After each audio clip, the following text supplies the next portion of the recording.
नमस्कार मित्रांनो, स्वागत आहे आपल्या नवीन एका ब्लॉगमध्ये. आणि हा ब्लॉग जो आहे देवदर्शन स्पेशल ब्लॉग आहे, जो मी शूट केलेला आहे. आणि तुम्ही माझे मॅरेज ब्लॉग अजून बघितलं नसेल तर नक्की बघा. आणि आता देवदर्शन ब्लॉग सुरू करूयात. आणि मी देवदर्शनसाठी कोल्हापूर या ठिकाणी आलो आहे. तुम्हाला फेमस माहीत असेल देवदर्शन, ते हे ज्योतिबा. आणि या ठिकाणी मी आलेलो आहे. आणि या ठिकाणी जे नवविधी असतात त्यांचं प्रत्येकाचं कुलदैवत हे ज्योतिबा असतं. आणि या ज्योतिबासाठीच मी दर्शनासाठी आलेलो आहे. आणि या ठिकाणी बरीच तुम्हाला दुकाने मिळतात, दुतर्फा आहे. आणि ह्या ठिकाणीचं जे महत्त्व जे आहे, म्हणजे नॉर्मली नवविधू किंवा कुलदैवत ह्या काय आहे त्याचं तुम्ही जर इतिहास बघितला तुम्हाला मिळून जाईल. तर ह्या ब्लॉगमध्ये तुम्हाला आतमध्ये शूट करता येत नाही आहे. सो बाहेरचा जो परिसर आहे त्या ठिकाणची तुम्हाला सगळी माहिती देणार आहे. आणि या ठिकाणी मे महिन्याचा असल्यामुळं बराच कडक उन्हाळा आहे. आणि याच्या परिस्थिती पण खूप तापलेली आहे. त्याच्यामुळं ज्यावेळेस आपण पाहत होतो ते खूप आपला उन्हाळा जाणवत असतो. आणि दुपारचा वेळाच्या वेळेला आलो तो साधारणतः 12-1 वाजता. त्याच्यामुळं खूपच ऊन आहे. आणि आता आम्ही ओटी घेतली आहे आणि दर्शनासाठी जात आहे. या ठिकाणी तुम्हाला जर दर्शनासाठी तुम्ही डायरेक्ट दर्शनसुद्धा घेऊ शकता. बट आम्ही तसं न करता रांगेमध्ये राहून जी त्या ठिकाणी त्या नॉर्मल रांगेमध्ये आपण राहून दर्शन घेणार आहोत. आणि या ठिकाणी खूप गर्दी आहे. आणि दर्शनामुळे लाईन म्हणजे वर खाली बऱ्याच लाईन्स असतात, त्या तुम्हाला जाऊन आतमध्ये दर्शन मिळतं. आणि ह्या सगळ्या याच्यामध्ये अशी कुठेही असं नाही बघितलं की जिथे भाविक कंटाळले आहेत किंवा हे, कारण जो उत्साह आहे या ठिकाणी तुम्ही बघू शकता. आणि आता मे महिन्याची सुट्टी असल्यामुळे खूप सारी गर्दी आहे. म्हणजे विथ फॅमिली बऱ्याच मी बघितल्या की विथ फॅमिली येत आहे. आणि या ठिकाणी वाहन पार्किंगची सुविधा आहे. काही लोक 4 व्हीलर किंवा 2 व्हीलरने सुद्धा येत असतं. म्हणजे लांबचे असतात की स्पेशल गाडी करून येत असतात त्या ठिकाणी. जसं बाहेर या परिसरात तुम्ही बघू शकता बरेच ठिकाणी विथ जेवणाची सोयी करून तिथे राहायला येत असतात. सो आता जी तुम्ही या ठिकाणी बघू शकता पूर्ण ज्योतिबाच्या ठिकाणी जो परिसर आहे पूर्ण गुलालाने भरून आला आहे. किंवा गुलाल ह्या ठिकाणी उधळायचा असतो. आणि जे नवविधी जे असतात या ठिकाणी आज बघितलं आहे मी की जे नवविवाहित वधूवर आहेत दर्शनासाठी कुलदैवत ज्योतिबा या ठिकाणीच येतात. आणि आता आपण आतमध्ये जाणार आहोत. आणि आतमध्ये जाण्यासाठी व्हिडिओ शूटिंगसाठी कम्प्लिटली बॅन आहे. सो तिथं आपण काही व्हिडिओग्राफी करू शकत नाही. तर बाहेरचा मी तुम्हाला परिसर दाखवण्याचा प्रयत्न केला आहे की बरेच जण आपल्यापैकी व्ह्यूवर जे आहे त्यांनी याच्या अगोदर बघितलं पण असेल. तुम्हाला ओके. सो पूर्ण जे काम ह्या ठिकाणी दगडीचं आहे. पूर्ण हे म्हणजे मंदिर बनलेलं आहे तुम्ही बघू शकता. आणि इथून आतमध्ये जाण्याची एंट्री आहे. तो प्रत्येक ठिकाणी किती देणग्या त्याचे ठेवल्या तिथे तुम्ही आपली म्हणजे देणगी देऊ शकता. बऱ्याच ठिकाणी खूप साऱ्या ठिकाणी आहे ते मला दिसलं. सो याच्या अगोदर माझे तुम्ही ब्लॉग नाही बघितले असेल तुम्ही ब्लॉग बघू शकता. Goa special black market blog किंवा माझा वेडिंगचा स्पेशल ब्लॉग तुम्ही बघू शकता. त्याच्याबरोबर मी वेडिंगची कशी शॉपिंग केली ह्यासुद्धा तुम्ही ब्लॉग या ठिकाणी मी माझ्या आय बटन किंवा माझ्या प्लेलिस्टमध्ये तुम्ही जाऊन बघू शकता. आणि याच्यानंतर हा कोल्हापूर स्पेशल ब्लॉग आहे. तो या ठिकाणी देवदर्शनासहित मी बाकीचे जे पॉईंट्स कोल्हापूरमध्ये तुम्ही कुठं कुठं फिरू शकता हे मी कवर केलेले आहे. आणि तुम्हाला जर याच्यामध्ये काही गोष्टी घ्यायच्या असतील लहान मुलांसाठी किंवा प्रसाद घ्यायचा असेल त्या ठिकाणी बरेच स्टॉल आहेत. किंवा खाण्यासाठी सुद्धा बरेच स्टॉल आहेत जे तुम्ही खाऊ शकता. बट लिटरली माझ्यासाठी जेव्हा अनुभव थोडा वर्स्ट होता तो मी डिस्कस करत नाही या ठिकाणी. आता आम्ही आलेलो आहे नेक्स्ट देवदर्शन ते आहे महालक्ष्मी दर्शन. सो अंबाबाई महालक्ष्मी दर्शनासाठी जेवढी गर्दी ज्योतिबाच्या ठिकाणी बघितली तेवढी महालक्ष्मीच्या ठिकाणी नव्हती. ज्यावेळेस मी आलो होतो साधारणतः संध्याकाळी आलो होतो, कारण ट्रॅव्हलिंग केल्यामुळं खूप कंटाळा आला होता. सो मी थोडंसं फ्रेश होऊन नंतर मी या ठिकाणी 4-5 वाजता या ठिकाणी आलो होतो. सो एवढी दर्शन गर्दी जाणवली नाही. आणि सरळ डायरेक्ट दर्शन या ठिकाणी मिळालं. साधारणतः अर्धा तास तिथं जर 2-2.5 तास आले तर या ठिकाणी एक डिपेंड म्हणजे तुम्ही कुठल्या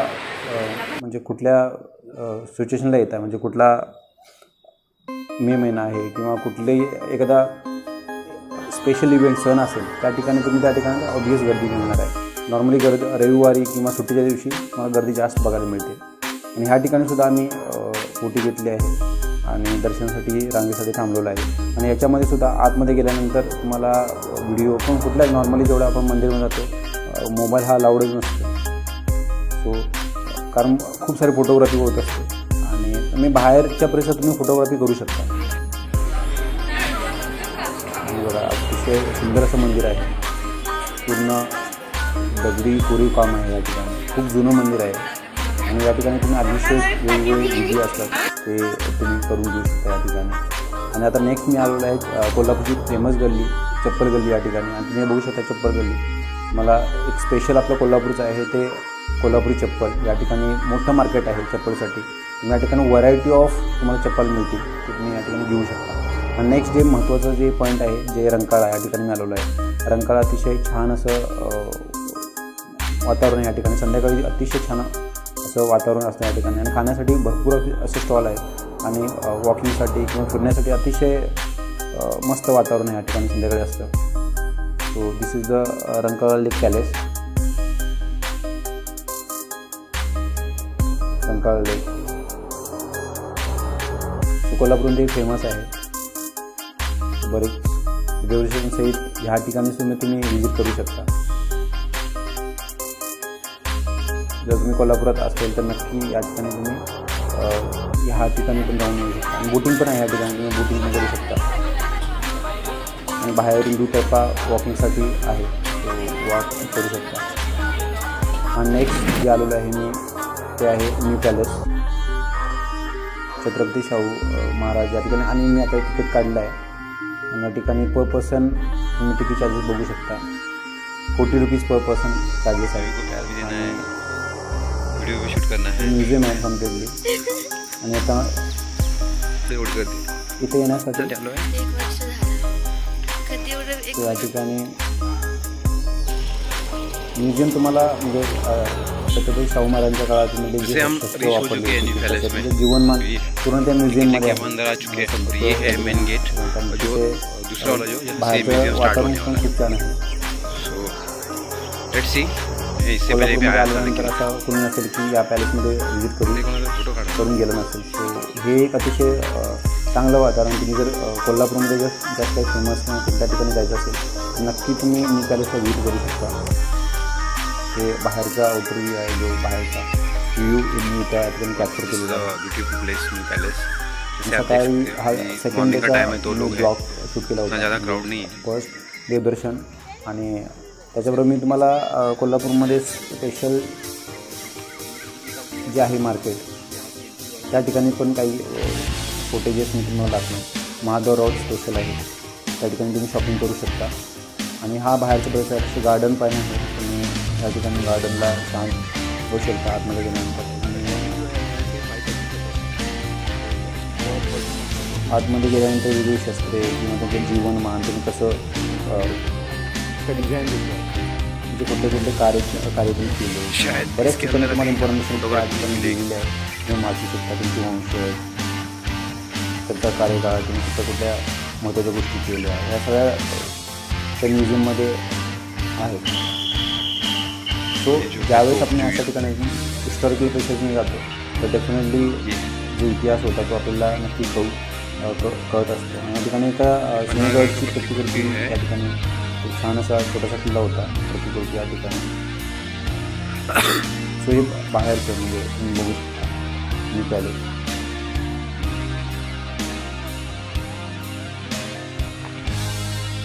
सो असे मी वेगवेगळेच ब्लॉग आता पुण्यातले बरेच ब्लॉग शूट केलेले आहेत. तुम्ही बघू शकता की पुण्यामध्ये कुठे कुठे तुम्ही विजिटला करू शकता. अलॉंग विथ दॅट कोल्हापूरचं माय फर्स्ट टाईम. सो याच्यामध्ये मी जेवढं पॉसिबल या 2 दिवसामध्ये कवर करता येईल तेवढे मी स्पॉट कवर केले होते. So I really love the Kolhapur because the weather आणि याचं वातावरण ह्या ठिकाणी कोल्हापूरमध्ये comparatively other city is very good and peoples are also very good. या ठिकाणी बाहेर आल्यानंतर हा तलाव पण आहे. त्या ठिकाणी काही पक्षी तुम्हाला बघायला मिळतील, प्राणी बघायला मिळतील. आणि हा तो स्पेशल मार्केट जो कोल्हापूर आहे महादेव रोड या ठिकाणी तुम्ही शॉपिंग करू शकता. त्यामध्ये तुम्हाला काही गोष्टी घ्यायच्या आहेत. तर हा ब्लॉग तुम्ही पूर्णपणे बघितला आणि तुम्हाला आवडला असेल तर नक्की या ब्लॉगला नक्की लाईक आणि शेअर करा तुमच्या मित्रासोबत. आणि सगळ्यात महत्त्वाचं, अजून माझ्या तुम्ही चॅनलला सबस्क्राईब नाही केलं असेल तर सबस्क्राईब करा आणि बेल आयकॉन जरूर दाबा, कारण असे तुम्ही ब्लॉग नवीन ब्लॉग टाकू शकता आणि तुम्हाला ते बघायला मिळतील. हा पूर्ण व्हिडिओ बघितल्याबद्दल आपलं खूप खूप धन्यवाद.